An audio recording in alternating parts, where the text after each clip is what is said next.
Жұмысшы мамандығы әр қашан мақтауға лайық, себебі маңдай терін төгіп қиындыққа мойымайтын, еңбек ететіндер ғана жетістікке жетеді. Осындай құрметті азаматтардың бірі Александр Макаров. Ол 17 жылдан бері Қарағанды құю машина жасау зауытында жұмыс жасап келеді. Еңбек жолын қарапайым дәнекерлеушіден бригадирге дейін көтерілген. Осындай жетістіктің сыры неде? Тілші тарқатсын. Александр Макаров үшін жұмыс үйі, ал ұжымы отбасына айналған. Осыдан 17 жыл бұрын Александр Қарағанды қою машина жасау зауытына колледж бітірген жас маман болып орналасқан еді. Алғашқыда тәжірибесі аз, боз бала дәнекершіл болып жұмысқа қабылданыпты. Ерен еңбегінің арқасында бригадирлік қызметке деген көтерілген. Бүгінде әріптестері арасында құрметке бөлінген жан.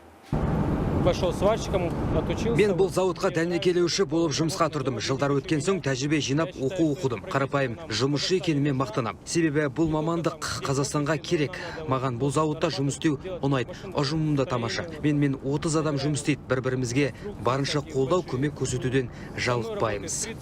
Дәнекерлеуші мамандығына Александр саналы түрде таңдау жасаған, себебі ол қарапайым жұмысшылар жанұясында өскен. Мерейлі отбасы мүшелері үшін жұмысшы болу мақтаныш. Сондықтан Александр Макаров ұлдары да әке жолын қуса екен деп армандайды, себебі атадан әкеге, әкеден балаға жалғасып келе жатқан еңбек жолы үзілмесе дейді. Мен басқа салада жұмыс істеуді елестете алмаймын. Себебі бұл зауытқа әбден үйреніп қалдым. Оны ешқандай жерге айырбастағым да келмейді. Бұл жер менің отбасым десем қателеспеймін. Ұжымым жақсы әріптестеріммен тіпті туыстай болып кеткенбіз. Бір-бірімізге қонаққа да барып тұрамыз.